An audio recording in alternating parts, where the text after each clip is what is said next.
Hello, my name is Ashish Sharma from Amplitude Classes Jaipur, and in this lecture we will continue on the topic diode. ठीक है, diode का अपन ने जो है general introduction और उसकी कैरेक्टरिस्टिक्स वगैरह सब और किस तरीके से फॉर्मेशन होता है जंक्शन का वो सब पढ़ लिया था। आज अपन डायोड के इक्विवेलेंट मॉडल पढ़ेंगे, ठीक है, और उसके बाद डायोड के इक्विवेलेंट मॉडल को यूज़ करते हुए अपन क्लीपर और क्लैम्पर पढ़ेंगे। और क्लीपर और क्लैम्पर क्या है, बहुत इंपॉर्टेंट टॉपिक हैं। IIT JEM और गेट, ये दो ऐसे एग्जाम है जिनके अंदर इनसे सवाल ऑलमोस्ट 100% आता है ना, तो आपको अच्छे से देखना है। इससे पहले कि मैं इक्विवेलेंट मॉडल जो है यहाँ पे डिस्कस करूँ, मैंने कल जो लास्ट जो वीडियो था अपना डायोड का, उसके अंदर एक क्वेश्चन पूछा था कि जो PN जंक्शन है, जो अपना PN जंक्शन है,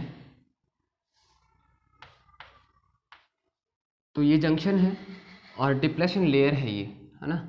ये मान लो यहाँ तक डिप्लेशन लेयर है, ये पार्ट डिप्लेशन लेयर का। यहाँ पे क्या होते हैं, नेगेटिव आयंस होते हैं पी पार्ट में, और यहाँ पे पॉजिटिव आयंस होते हैं। तो मेरा सवाल ये था कि क्या ये जो जंक्शन है, ये बिल्कुल मिड पॉइंट पे बनेगा या इसकी पोजीशन डिपेंड करेगी किन्हीं और फैक्टर्स के ऊपर। ठीक है, तो मान लेते हैं अपन की जो टोटल विड्थ है डिप्लेशन लेयर की वो W है, और जो डिप्लेशन लेयर P रीजन के अंदर है उसको मैं WP से रिप्रेजेंट कर देता हूँ उसकी विड्थ को, और जो depletion layer N type region में है उसको WN से रिप्रेजेंट कर देता हूँ। तो यहाँ से अपने पास एक रिलेशन आ गया, total width equals to WP plus WN। Clear है? ठीक है। फिर मैंने कल एक बात बताई थी कि नंबर ऑफ डोनर एटम और नंबर ऑफ एक्सेप्टर एटम बराबर होंगे। क्यों? क्योंकि जो डोनेट कर रहा है वो किसी न किसी को डोनेट कर रहा है, तो एक्सेप्टर एटम क्या होंगे, बिल्कुल बराबर होंगे डोनर एटम के। ठीक है, मतलब पॉजिटिव जो आयंस हैं वो नेगेटिव आयंस के बराबर होंगे।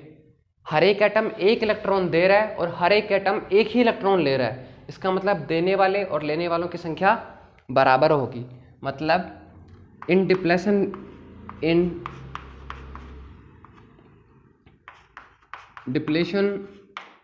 Layer number of positive ions, और पॉजिटिव आयन कौन है, डोनर एटम, बराबर होंगे किसके, नंबर ऑफ नेगेटिव आयंस, मतलब एक्सेप्टर एटम्स के। क्लियर है ये बात? ठीक है, तो अपने को ये इक्वेशन फर्स्ट और ये जो रिलेशन है इसको मैं इस रिलेशन को सेकंड दे देता हूँ। ये यूज करते हुए रिलेशन निकालना है विड्थ का। ठीक है, तो देखो suppose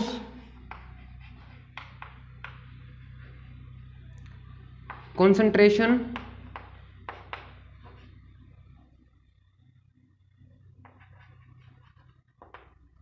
of acceptor atom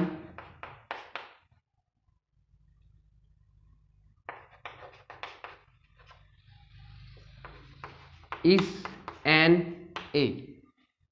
concentration का मतलब क्या हो गया, atoms per unit volume, atoms per unit volume, and concentration of donor atom is ND। इसकी यूनिट भी क्या होगी, एटम्स पर यूनिट वॉल्यूम, कि भैया कितने वॉल्यूम में कितने इम्प्योरिटी के एटम्स मिलाए गए हैं। अच्छा, अब एक चीज को समझो, ये PN जंक्शन बिल्कुल ऐसे है।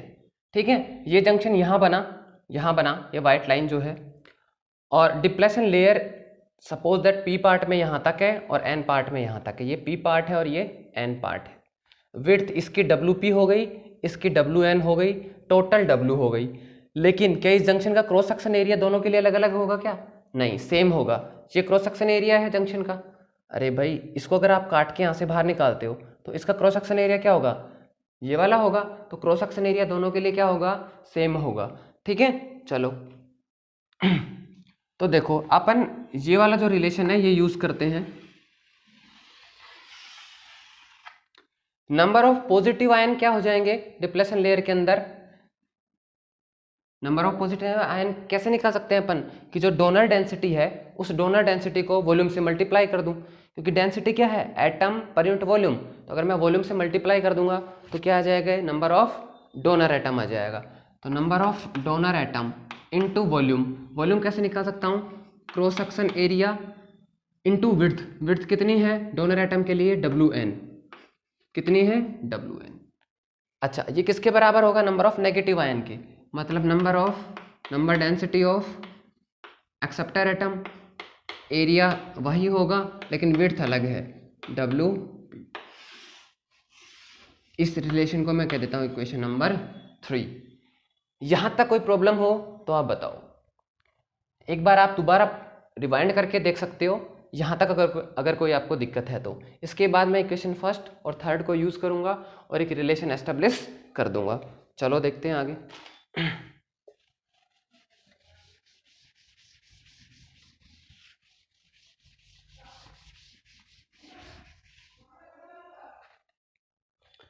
From equation 3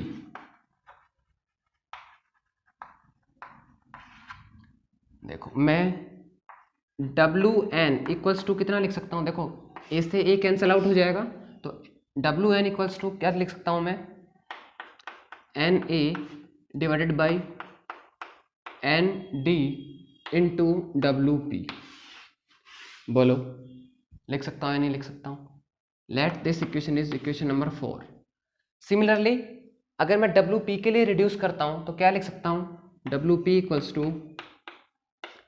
ND divided by NA, इस बार ये डिवाइड में आ गया इंटू WN, इक्वेशन नंबर 5। अब इक्वेशन 4 और 5 को यूज करके यहाँ से मैं रिप्लेस कर सकता हूँ, एलिमिनेट कर सकता हूँ। एक बार WP को एलिमिनेट कर लो और एक बार WN को एलिमिनेट कर लो तो इजीली आपके पास रिलेशन एस्टेब्लिश हो जाएगा।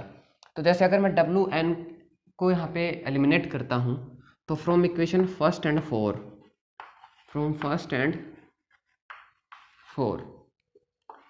W equals to WP as it is plus ये कितना आ गया यहाँ पे WN की value NA divided by ND into WP।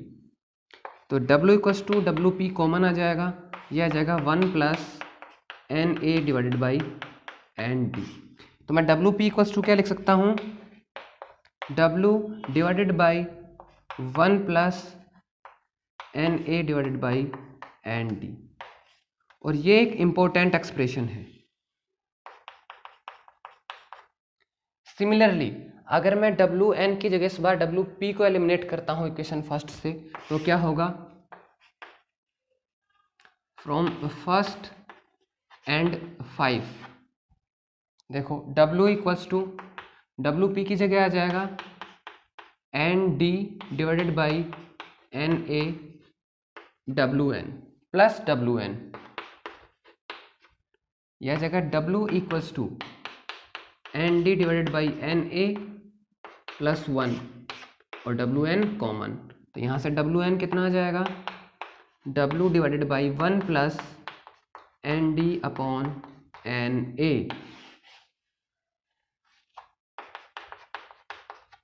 तो देखो दोनों साइड की विड्थ WP P साइड की विड्थ है और WN N साइड की विड्थ है, दोनों साइड की विड्थ का एक रिलेशन आ गया, टोटल विड्थ और एटॉमिक डेंसिटी जो है इम्प्योरिटी की जो डेंसिटी थी कंसंट्रेशन जो था उसके साथ एक रिलेशन आ गया है। अब इन दोनों को फिजिकली समझेंगे कि क्या बढ़ाने पे हो क्या रहा है, ठीक है। तो देखो मैं बाकी कंप्लीट जो है मिटा देता हूँ, अपने पास दो एक्सप्रेशन आ गए हैं जो काम के हैं और उनसे अपने को आगे समझना है, और समझने के बाद आपको जो रिजल्ट है वो याद कर लेना है ना। एग्जाम में अपने को इतनी मैथमेटिक्स नहीं करनी है और सिंपल सी कैलकुलेशन थी ये। तो यहाँ से अपने पास आ गया कि भैया WP इज इक्वल्स टू है W total width 1 plus NA upon ND। और डब्ल्यू एन इक्वल्स टू है 1 plus N D upon N A, ये वाला एक्सप्रेशन, ठीक है। अच्छा, तो देखो क्या हो रहा है, इफ एन डी इंक्रीजेज, मतलब अगर मैं ये मान लेता हूँ कि जो एन डी है वो ज़्यादा है किसके कंपैरिजन में, एन ए के कंपैरिजन में, और मैं बढ़ाता जाता हूँ इसको ना, तो क्या होगा, अगर एन डी को मैं बढ़ा रहा हूँ तो क्या होगा, ये वाली टर्म, ये वाली टर्म ये छोटी होती चली जाएगी। क्यों, एन डी डिनोमिनेटर में है, हर के अंदर है, और अगर कभी भी डिनोमिनेटर बढ़ता है तो जो अपनी जो टोटल क्वांटिटी है वो घटती है। जैसे 10/2 एंड 10/5, 2 को बढ़ा के मैंने 5 किया तो यहाँ पे तो 5 बन रहा था 10/2, और यहाँ पे कितना हो गया 2। तो अगर आप डिनोमिनेटर को बढ़ाते हो तो टोटल क्वांटिटी छोटी हो जाती है। तो अगर मैं एन डी को इंक्रीज करता हूँ, बढ़ाता हूँ, तो क्या होगा, ये क्वांटिटी छोटी हो जाएगी, ये क्वांटिटी छोटी हो जाएगी, मतलब 1 प्लस पूरी क्वांटिटी छोटी होती जाएगी। अब अगर डिनोमिनेटर छोटा होता जा रहा है तो पूरी क्वांटिटी क्या होगी, पूरी क्वांटिटी डब्ल्यू पी बढ़ती चली जाएगी। तो अगर एन डी मैंने बढ़ाया तो डब्ल्यू पी क्या हो रहा है, बढ़ रहा है। ऐसे ही अगर मैं एन ए बढ़ाऊंगा तो क्या होगा, एन ए बढ़ाओगे तो N A upon N D बढ़ेगा, तो 1 प्लस कुछ राशि बढ़ रही है, क्वांटिटी बढ़ रही है। अब अगर डिनोमिनेटर बढ़ रहा है तो डब्ल्यू पी कम हो जाएगा। तो यहां से आपको क्या पता चला कि अगर डोनर डेंसिटी बढ़ने लगती है in comparison to acceptor atom तो डब्ल्यू पी बढ़ेगा, और अगर एक्सेप्टर एटम डेंसिटी बढ़ने लगती है तो डब्ल्यू पी कम हो जाता है। ठीक है, क्लियर है। यहां पे आओ, यहाँ पे देखो, अगर मैं एन ए को बढ़ाता हूँ, एन ए को इंक्रीज करता हूँ, तो डिनोमिनेटर में है ये क्वांटिटी क्या होगी, एन ए बढ़ाऊंगा तो छोटी होगी, तो 1 प्लस जो भी क्वांटिटी वो छोटी होती चली जाएगी। अब अगर डिनोमिनेटर इस क्वांटिटी का छोटा है तो ये वाली क्वांटिटी बढ़ेगी, मतलब अगर एन ए बढ़ाया मैंने तो डब्ल्यू एन बढ़ गया। ठीक है, अच्छा, एन ए बढ़ाया तो डब्ल्यू एन बढ़ गया। ऐसे ही अगर मैं एन डी को बढ़ा दूंगा या फिर एन ए को कम कर दूंगा, एक ही बात है। अगर एन ए बढ़ाने से बढ़ रहा है तो कम करने से कम हो जाएगा। देखो, एन ए अगर कम करोगे तो ये क्वांटिटी बढ़ेगी, ये क्वांटिटी बढ़ेगी, मतलब ये क्वांटिटी बढ़ेगी, ये बढ़ेगा तो टोटल क्वांटिटी कम हो जाएगी। ठीक है, और अगर एन डी बढ़ाऊंगा मैं तो भी वही चीज़ है, N D upon N A बढ़ेगा तो 1 प्लस कुछ चीज़ बढ़ रही है, कुछ चीज़ बढ़ रही है तो डब्ल्यू एन कम होता चला जाएगा। तो ये आपके पास ऑब्जर्वेशन यहाँ पे आ चुके हैं। तो आप इन ऑब्जर्वेशन से क्या समझ रहे हैं, क्योंकि मैंने कहा था कि मैं एक सिंगल लाइन में इन स्टेटमेंट को बता दूंगा। ठीक है, तो वापस आओ अपने पी एन जंक्शन पे। इस साइड में पी है, ये एन है, ये, ठीक है। तो पी साइड में क्या होते हैं, एक्सेप्टर, यहाँ पे एक्सेप्टर होते हैं एन ए, यहाँ पे कौन होते हैं, डोनर। तो देखो, अगर मैंने डोनर एटम बढ़ाए, डोनर एटम की डेंसिटी बढ़ाई, ठीक है ना, ये डेंसिटी है, एन डी क्या बताती है, डेंसिटी को बताती है। अगर मैं एन डी बढ़ा रहा हूँ तो डब्ल्यू पी बढ़ रहा है, और डब्ल्यू पी क्या है, इस तरफ है, पी साइड में है, ये डब्ल्यू एन। मतलब अगर मैंने डेंसिटी एन साइड में बढ़ाई तो विड्थ किस तरफ बढ़ी, पी साइड बढ़ी। उल्टा हुआ ना, डेंसिटी अगर मैंने एन साइड में, क्योंकि एन डी क्या है, impurity density in N side, तो मैंने क्या किया, इम्प्योरिटी तो एन साइड में बढ़ाई, लेकिन लेयर की विड्थ किस साइड में बढ़ गई, पी के साइड में बढ़ गई, ओमेगा डब्ल्यू पी बढ़ गया।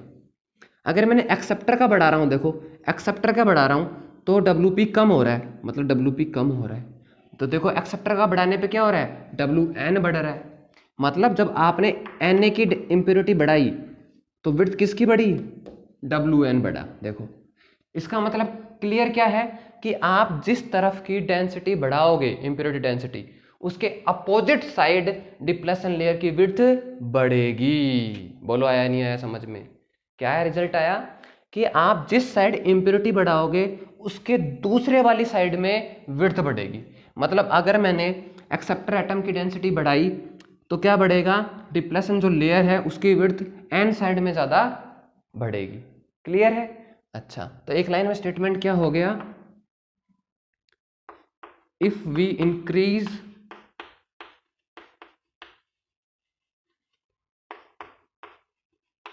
impurity density in p side then width of depletion layer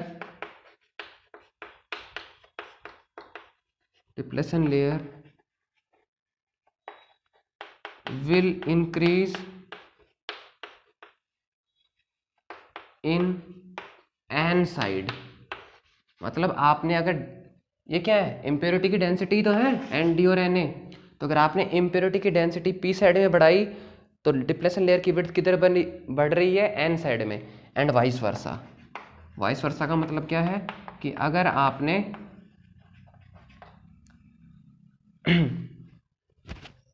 vice versa लिखने में ज़्यादा बेटर नहीं रहेगा क्योंकि स्टेटमेंट उल्टा हो गया ना थोड़ा। दूसरा इसके नीचे क्या लिख सकते हो, अगर आप if we increase impurity density in N side में इम्प्योरिटी बढ़ाते हैं तो विड्थ किधर बढ़ेगी, पी साइड में बढ़ेगी। कहने का मतलब क्या है, इधर अगर इम्प्योरिटी बढ़ाई तो डिप्लेशन लेयर की विड्थ इधर बढ़ेगी, इधर बढ़ाई तो इधर बढ़ेगी विड्थ। ठीक है, क्लियर है? तो चलो ये आपको समझ में आ गया होगा। तो फिर इसका मतलब क्या हुआ, इसका मतलब ये हुआ भैया कि मान लो ये आपका जो है जंक्शन था, ठीक है। अच्छा, और मैंने एक्सेप्टर एटम की डेंसिटी ज़्यादा रख रखी है किससे, डोनर एटम से। एक्सेप्टर की ज़्यादा है, एक्सेप्टर किधर होते हैं, पी साइड में। तो पी साइड में अगर विड्थ इतनी है तो एन साइड में विड्थ ज़्यादा होगी, नहीं होगी? अरे यही तो बताया, जिधर डेंसिटी ज़्यादा उसके अपोजिट साइड में विड्थ ज़्यादा। तो ये तो हो गया जंक्शन, टोटल डब्लू हो गया, ये तो टोटल विड्थ। और ये विड्थ क्या हो गई, डब्लू पी, और ये विड्थ क्या हो गई, डब्लू एन। तो अगर मैंने एन ए ज़्यादा रखा तो डब्लू पी कम होगा, डब्लू एन ज़्यादा होगा। अगर एन डी ज़्यादा रखा तो उल्टा हो जाएगा, डब्लू पी बढ़ जाएगा, डब्लू एन कम हो जाएगा। क्लियर है? क्लियर है। अब बीचों बीच कब बनेगा, मतलब दोनों साइड लेयर बराबर कब रहेगी, डब्लू पी और डब्लू एन बराबर कब रहेंगे? तो इसका जवाब क्या है, जब इम्प्योरिटी डेंसिटी दोनों बराबर रहेंगी, मतलब जब एन ए बराबर रहेगा एन डी के। देखो ये दोनों बराबर, तो 1 + 1 2, तो डब्लू पी कितना हो जाएगा, W/2। ऐसे ही 1 + 1 डब्लू एन कितना हो जाएगा, W/2। तो अगर इम्प्योरिटी डेंसिटी बराबर है उस केस के अंदर जो जंक्शन है वो डिप्लेशन लेयर के बिल्कुल मिड में बनेगा। अदरवाइज इसकी पोजीशन डिसाइड की जाएगी किसकी बेस पे, कि कौन ज़्यादा है और कौन कम है। क्लियर है? ये एक्सप्रेशन आपको याद रखने हैं, और जो मैंने स्टेटमेंट बताया एक लाइन में, ये आपको याद रखने हैं। ठीक है? अच्छा, अब अपन आते हैं डायोड के इक्विवेलेंट मॉडल पे, और इक्विवेलेंट मॉडल पढ़ने के बाद अपन कुछ सवाल कर लेंगे डायोड के, और फिर अपन चलेंगे क्लीपर क्लैंपर पे। ठीक है?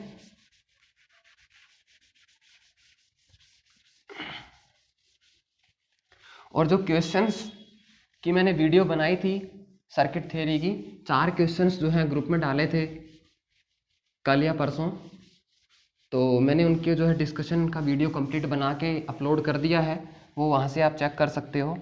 ठीक है? और बाकी आप जो आज जिन्होंने क्वेश्चन डाले हैं या जो आगे डालोगे, उन क्वेश्चंस का सॉल्यूशन मैं अगली जो वीडियो होगी सर्किट थ्योरी की उसमें जो है डिस्कस कर दूंगा। क्लियर है? चलो अब बात करते हैं अपन इक्विवेलेंट मॉडल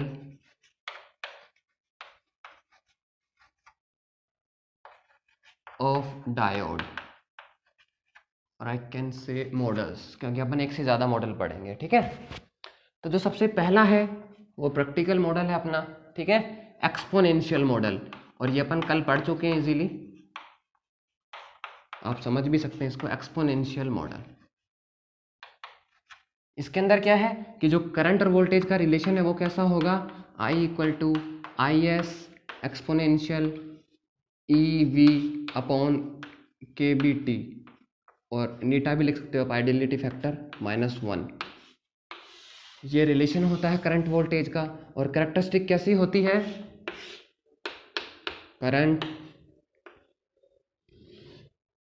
और ये रिवर्स बायस का। ठीक है?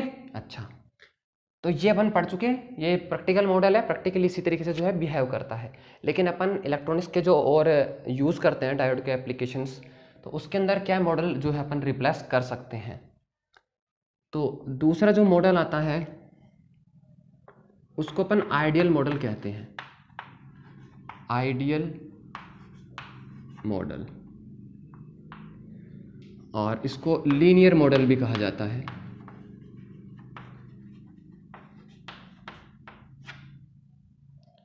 तो इसके अंदर क्या होता है, इसका आइडियल मॉडल क्या है और लीनियर मॉडल, इन दोनों में थोड़ा सा डिफरेंस है, बता देता हूं मैं वैसे, ठीक है। तो डायोड जो है, जो डायोड है ये अपना सिंबल होता है, ये पी साइड होती है, ये एन साइड होती है, ठीक है। अच्छा, तो डायोड फॉरवर्ड बायस के अंदर, फॉरवर्ड बायस के अंदर करंट को फ्लो होने देगा और करंट की जो वैल्यू होती है वो मिली एम्पियर में होती है, और रिवर्स बायस में ये करंट को रोक देता है, या फिर नेग्लिजिबल करंट होता है, ये तो ब्रेकडाउन के बाद है। ये नेग्लिजिबल जो करंट होता है ये माइक्रो एम्पियर का होता है, और कुछ केसेज में ये नैनो एम्पियर तक चला जाता है। तो अब जब अपन आइडियल मॉडल की बात करते हैं तो फॉरवर्ड बायस के अंदर डायोड को अपन मान लेते हैं शॉर्ट सर्किट, और रिवर्स बायस में मान लेते हैं ओपन सर्किट। अच्छा, क्या मान लेते हैं फॉरवर्ड बायस में? शॉर्ट सर्किट, मतलब एक सीधे वायर से कनेक्ट कर दिया, और रिवर्स बायस में ओपन सर्किट, मतलब आपने उसको ओपन मान लिया, मतलब ये ओपन कर दिया, आगे कोई करंट फ्लो नहीं हो रहा है, ठीक है। ये हो गया आइडियल मॉडल। क्या हो गया? Ideal model. मतलब आपने डायोड को क्या रिप्लेस कर दिया, फॉरवर्ड बायस में है तो शॉर्ट सर्किट, और रिवर्स बायस में तो ओपन सर्किट। और ये मॉडल कहाँ यूज किया जाता है? जब डायोड को अपन एज ए स्विच यूज करते हैं। डायोड को कैसे यूज करते हैं? एज ए स्विच यूज करते हैं। तो उसमें क्या करते हैं, फॉरवर्ड बायस में शॉर्ट सर्किट, मतलब एक वायर कनेक्ट हो गया, करंट को फ्लो होने देगा, और रिवर्स बायस में कैसे काम करेगा, ये ऑफ स्विच की तरह। तो फॉरवर्ड बायस में कैसे काम करेगा? ऑन स्विच की तरह, और रिवर्स बायस में कैसे काम करेगा? ऑफ स्विच की तरह। क्लियर है? ठीक है। अच्छा, अब ये तो हो गया बिल्कुल आइडियल मॉडल, जिसमें अपन ने बिल्कुल या तो शॉर्ट कर दिया, अगर फॉरवर्ड बायस में तो शॉर्ट सर्किट कर दिया, और रिवर्स बायस में तो ओपन सर्किट कर दिया। और ये मॉडल क्लीपर में भी यूज अपन करेंगे, ठीक है। अच्छा, लीनियर मॉडल क्या है? लीनियर मॉडल में क्या करते हैं अपन, आपको भी पता है डायोड है तो ये रेजिस्टेंस प्रोवाइड कराएगा। तो जो फॉरवर्ड बायस का जो रेजिस्टेंस होता है, आर फॉरवर्ड से लिख देता हूं मैं, और आर रिवर्स बायस से लिख देता हूं। जो फॉरवर्ड बायस का जो रेजिस्टेंस होता है वो कम होता है, काफ़ी कम होता है in comparison to reverse bias. तो आइडियली तो क्या करते हैं, इसमें तो क्या माना, शॉर्ट सर्किट का मतलब जीरो, मतलब फॉरवर्ड बायस में तो जीरो रेजिस्टेंस मान लिया, और रिवर्स बायस में इन्फिनिटी मान लिया। लेकिन क्या ऐसा पॉसिबल है प्रैक्टिकली? नहीं। तो लीनियर मॉडल में क्या करते हैं, लीनियर मॉडल में अपन करते हैं कि फॉरवर्ड बायस के लिए इसका कोई पर्टिकुलर एक डिफरेंट, एक फिक्स रेजिस्टेंस मान लेते हैं इसको, और रिवर्स बायस में इसको ओपन ही रखते हैं, ठीक है।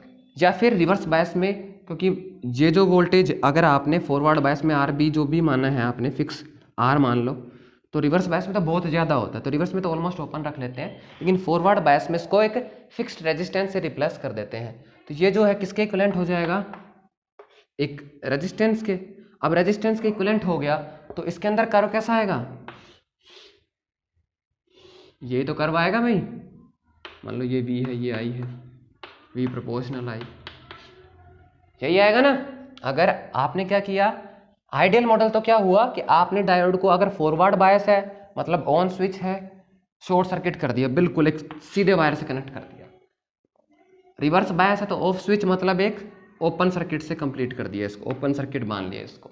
लेकिन जनरली जब लीनियर मॉडल, जब इसको स्विच किया जाता है तो लीनियर मॉडल में क्या किया जाता है, एक रेजिस्टेंस यहाँ पे मान लिया जाता है, ठीक है। अब रेजिस्टेंस की तरह अगर ये बिहेव करेगा तो क्या होगा, जो रिलेशन आएगा वो ओम्स लॉ के अकॉर्डिंग आएगा, V प्रोपोर्शनल टू I। अच्छा, अब तीसरा मॉडल जो अपन बात कर रहे हैं उसको बोलते हैं कांस्टेंट वोल्टेज सोर्स मॉडल। तो मैं ये नीचे से मिटा लेता हूँ ना। तीसरा मॉडल क्या है, कांस्टेंट वोल्टेज सोर्स मॉडल। नाम से ही पता चल रहा है कि डायोड को क्या कर दिया जाता है, एक कांस्टेंट वोल्टेज सोर्स मान लिया जाता है, एक बैटरी के बराबर मान लिया जाता है। ठीक है, मतलब जो आपका डायोड है, लेकिन ध्यान रखना ये सिर्फ फॉरवर्ड बायस में है ना, रिवर्स बायस में ओपन सर्किट। तो रिवर्स बायस में तो इसमें क्या मानेंगे, रिवर्स बायस में तो ओपन सर्किट ही मानेंगे। ओपन सर्किट मतलब ऑफ स्विच भी कह सकते हो आप, इसी की तरह। लेकिन फॉरवर्ड बायस में, इन फॉरवर्ड बायस, इसको एक बैटरी की तरह इक्विवेलेंट मान लिया जाता है। मतलब इसको किससे रिप्लेस कर दिया जाता है, एक बैटरी से। और बैटरी जिस तरफ P है उस तरफ पॉजिटिव बनाया जाता है, और जिस तरफ N था उस तरफ नेगेटिव टर्मिनल बनाया जाता है। और इस वोल्टेज को अपन कहते हैं ऑफसेट वोल्टेज, V0। क्या किया, जिस तरफ P था उस तरफ पॉजिटिव मान लिया, जिस तरफ N था उस तरफ नेगेटिव। तो एक डायोड को किससे रिप्लेस कर दिया, एक बैटरी से। बैटरी क्या है, एक कांस्टेंट वोल्टेज सोर्स है। तो इसका ग्राफ कैसा आ जाएगा, ये ग्राफ आ जाएगा। मतलब वोल्टेज फिक्स है, करंट की वैल्यू वेरी कर सकती है। क्लियर है, ठीक है। अब ये जो कांस्टेंट वोल्टेज सोर्स है, इसके अंदर जैसे सिलिकॉन के अगर डायोड है तो इसके लिए जो ऑफसेट वोल्टेज है ये कंसिडर किया जाता है 0.7 वोल्ट।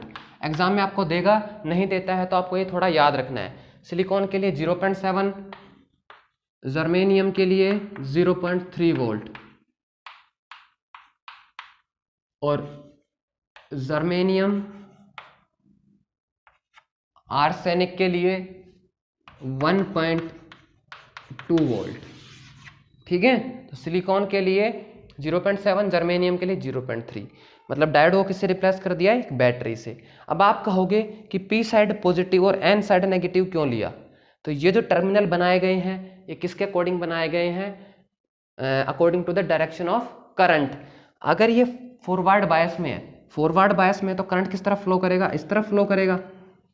ठीक है, यहाँ पे मैं बना लेता हूँ। अरे फॉरवर्ड बायस का मतलब क्या है कि आपका ये टर्मिनल पॉजिटिव से कनेक्टेड है, ये नेगेटिव से, मतलब इस डायरेक्शन में करंट फ्लो करेगा। ये इस डायरेक्शन में करंट फ्लो करेगा, तो आपको पता है करंट कहाँ जाती है, हमेशा हाई वोल्टेज से लो वोल्टेज पे। मतलब आपको इसको प्लस मानना पड़ेगा और इसको नेगेटिव। इसीलिए P को प्लस मान रहे हैं और N को नेगेटिव मान रहे हैं। जीनर डायोड में उल्टा होता है, P के साइड नेगेटिव आएगा और N के साइड पॉजिटिव आएगा। ऐसा क्यों होगा ये आप कमेंट में बताओ, अदरवाइज जब मैं जीनर डायोड पढ़ाऊंगा तो मैं आपको बताऊंगा और अच्छे से अपन डिस्कस करेंगे। लेकिन ध्यान रखना, हिंट यही हो गया है कि ये जो बैटरी का इक्विवेलेंट जो मॉडल दिया जाता है किसके अकॉर्डिंग दिया जाता है, according to the flow of current. तो इसमें फॉरवर्ड बायस में यूज कर रहे हैं अपन। फॉरवर्ड बायस का मतलब करंट इस डायरेक्शन में फ्लो हो रहा है, तो करंट हमेशा हाई वोल्टेज से लो वोल्टेज पे जाता है। मतलब ये पॉजिटिव है और ये नेगेटिव है। ठीक है, तो यहाँ आपके पास क्या आ गए हैं, ये 3 मॉडल आ गए हैं। और क्लीपर क्लैंपर में बेसिकली अपन ये 2 मॉडल यूज करेंगे, ये 2। जब तक वो आपको कहे नहीं कि सिलिकॉन का या जर्मेनियम का डायोड है, तब तक आपको कांस्टेंट वोल्टेज सोर्स से रिप्लेस नहीं करना है, तब तक आपको शॉर्ट ही करना है। फॉरवर्ड बायस में तो शॉर्ट 0 मानना है। ठीक है, अगर कह देता है कि डायोड क्या है, सिलिकॉन या जर्मेनियम का है और इसका इतना वोल्टेज लेना है, तो आपको फिर ये डेटा याद रखना है। ठीक है, अदरवाइज वो कहता है कि डायोड जो आइडियल है तो फॉरवर्ड बायस में शॉर्ट करना है, रिवर्स बायस में ओपन करना है। क्लियर है, क्लियर है। अब अपन कुछ क्वेश्चंस जो है डिस्कस कर लेते हैं यहाँ पे। ठीक है, और ये जो क्वेश्चंस हैं ये मैंने पहले लेक्चर में बता दिया था कि मैं बॉल स्टेट को फॉलो करूँगा। ये क्वेश्चंस मैं बॉल स्टेट से करवा रहा हूँ। ठीक है ना, इलेक्ट्रॉनिक्स की बुक है भाई बॉल स्टेट। चलो, और इसके अंदर मैं क्या मान रहा हूँ, कांस्टेंट वोल्टेज सोर्स मॉडल के सवाल आपको करवा रहा हूँ। 2-3 क्वेश्चन करने के बाद अपन क्लीपर पे चलेंगे ना। और clipper is an important topic for IIT JAM and GATE. अब आपने अगर नोटिस किया हो तो जब से NTA ने पेपर बनाना चालू किया है, जो क्वेश्चंस जो आ रहे हैं उनका पैटर्न काफ़ी बदल गया है, जैसे पहले क्वेश्चन आते थे उसके कंपैरिजन में। तो भैया क्लीपर क्लैंपर के सवाल नेट के लिए भी इंपॉर्टेंट हो गए हैं। अब एनटी क्या करता है, छोटे क्वेश्चन ज़्यादा चूज करता है। पहले नेट के क्वेश्चंस में क्या होता था, क्वेश्चंस बड़े आते थे, ठीक है, कैलकुलेशन जिनमें होती थी। आप भैया कम कैलकुलेशन वाले क्वेश्चंस आने लग गए हैं अगर आप पीछे के 2-3 पेपर एनालिसिस करोगे तो। ठीक है, तो मैं क्वेश्चंस करवा रहा हूँ कुछ। बॉयल स्टेट की आपको PDF में मिल जाएगी ऑनलाइन फ्री ऑफ कॉस्ट।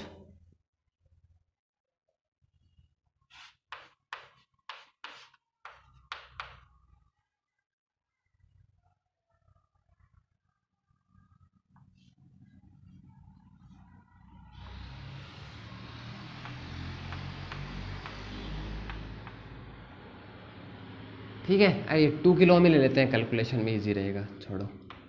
ठीक है, हाँ, रेजिस्टेंस है R। अब मान लो क्वेश्चन में क्या पूछा, find the value of number 1 current through the diode, number 2 current through the register,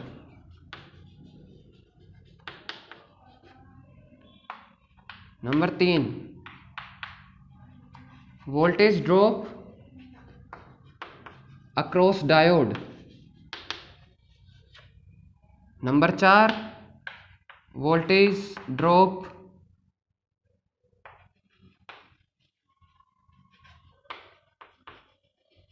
across register. ठीक है, चलो तो देखो, क्या पहले दो क्वेश्चन सेम है क्या? एक ही आंसर आएगा क्या? कैसे आएगा? एक ही लूप है।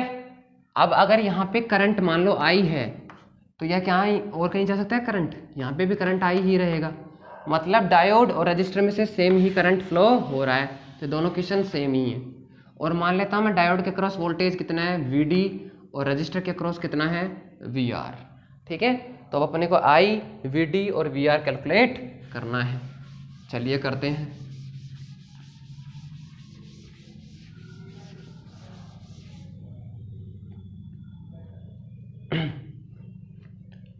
ठीक है भाई, अच्छा, तो इसके अंदर उसने क्या कहा है? सिलिकॉन कहा है, सिलिकॉन डायोड। अब क्वेश्चन में मेंशन नहीं है, लेकिन क्योंकि बुक में क्वेश्चन था तो टेबल में दिया गया होता है, आपको एग्जाम में तो दिया जाएगा या फिर आप याद कर लो। सिलिकॉन को फॉरवर्ड बायस में है, कौन से बायस में है? फॉरवर्ड बायस में, तो बैटरी से रिप्लेस कर देना। तो देखो, ये पॉजिटिव टर्मिनल है और ये P से कनेक्टेड है, तो क्या ये फॉरवर्ड बायस्ड है या नहीं है?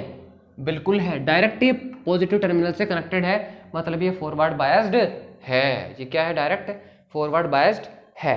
क्लियर हो गया ये तो? ठीक है, तो since diode is forward biased, so we can replace it by 0.7 volt battery. तो अपना सर्किट कैसा बन जाएगा?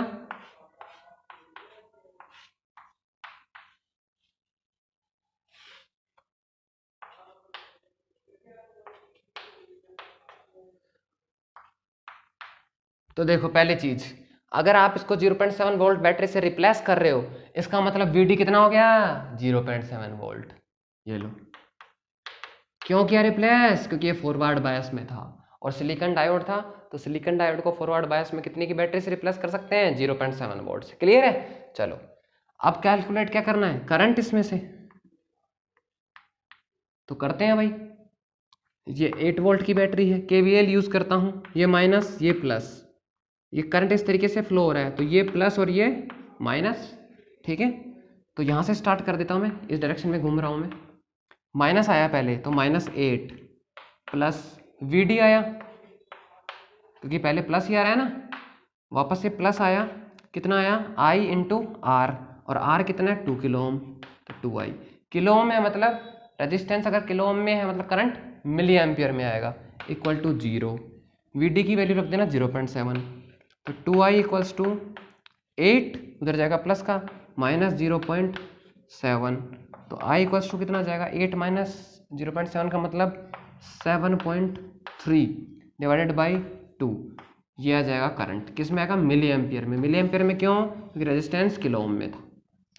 ये करंट आ गया, तो वोल्टेज ड्रॉप VR कितना हो जाएगा?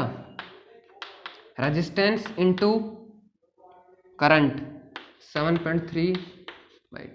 तो देखो ये किलो ओम में और ये मिली एम्पेयर में, तो वो तो कैंसिल आउट हो जाएगा, 2 से 2, तो वी आर कितना आ जाएगा 7.3 वोल्ट। क्लियर है? कोई डाउट? अगर डाउट हो तो आप कमेंट में बताना, क्लियर करेंगे। ठीक है, अब अगर मान लो ये बैटरी ऐसे होती तो क्या क्या चीजें बदल जाती? पहली चीज तो क्या बदलती, अगर ये ऐसे होती तो मतलब रिवर्स बायस में होती, तो ये किस में होता? रिवर्स बायस में।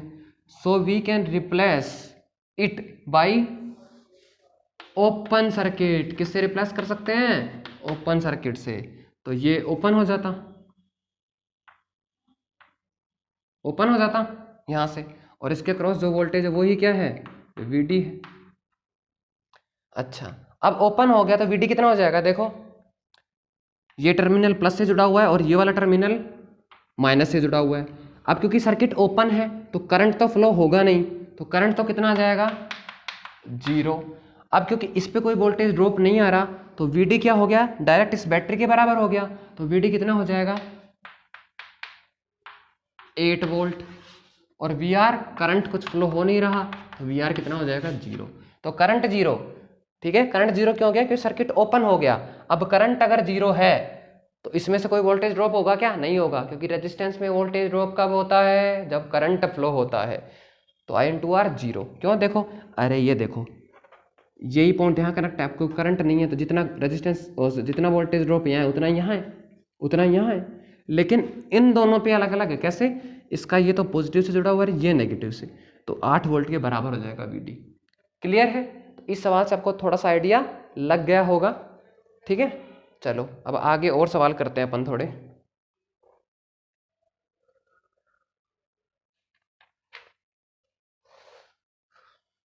ये मैं मिटा देता हूँ।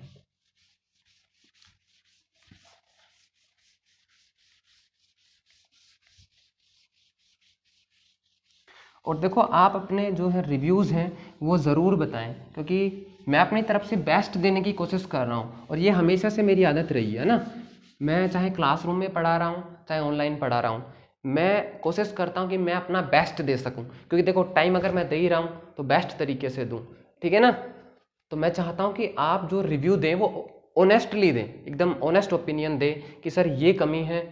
ठीक है, अब जो भी आप कमी बताओगे मैं उसमें इम्प्रूव करने की कोशिश करूंगा। ठीक है, और अगर आपको भी कोई चीज़ बेटर तरीके से एक्सप्लेन करनी आती है तो वो भी मुझे बताएं, ताकि मैं भी कुछ आपसे सीख सकूँ, है ना। Because I am not teaching here, I am sharing my knowledge and you also can share your knowledge with me and with your fellow which are connected in Telegram group. Okay, तो आपको ये एक ऐसे group की तरह बनाना है जो अपनी नॉलेज जो है शेयर कर रहे हैं। और एक और बात ध्यान रखना, ये ऐसा कुछ नहीं है कि अगर मैं दूसरों को बता दूंगा तो मेरे लिए कंपटीशन बढ़ जाएगा, ऐसा कुछ नहीं है ना।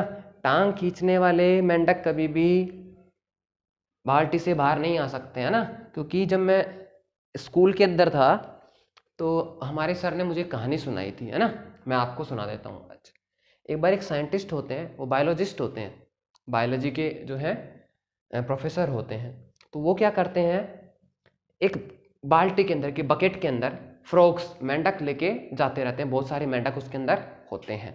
ठीक है, तो रास्ते में एक स्टूडेंट पूछता है कि सर आप बकेट के अंदर इन मेंढकों को लेके जा रहे हो, शायद लैब तक पहुंचते पहुंचते तो ये सारे के सारे बाहर निकल जाएंगे बाल्टी से, लैब तक पहुंचते पहुंचते तो कोई भी नहीं बचेगा आपके पास। तो उन्होंने एक जवाब दिया कि नहीं भाई, लैब तक पहुंचते पहुंचते ये सारे के सारे इस बाल्टी में ही रहेंगे, इनमें से एक भी बाहर नहीं आएगा। तो स्टूडेंट काफ़ी शॉक्ड हुआ कि यार इतना कॉन्फिडेंस से कैसे कह सकते हो सर आप। बोले भाई ये है इंडियन फ्रॉग, ये भारतीय मेंढक है, अगर एक उछलकर बाहर आने की कोशिश भी करेगा तो दूसरा पकड़ के टांग खींच लेगा, है ना। तो ऐसा आपको नहीं करना है। ऐसे तो अपन सोशल मीडिया पे बहुत बातें करते हैं, है ना, कंट्री की बात करते हैं, पैट्रियोटिक हैं हम, देशभक्त हैं, ऐसा कुछ नहीं है। तो नॉलेज शेयर करनी है, एक दूसरे की टांग पकड़ के नहीं खींचना है। क्लियर है? चलो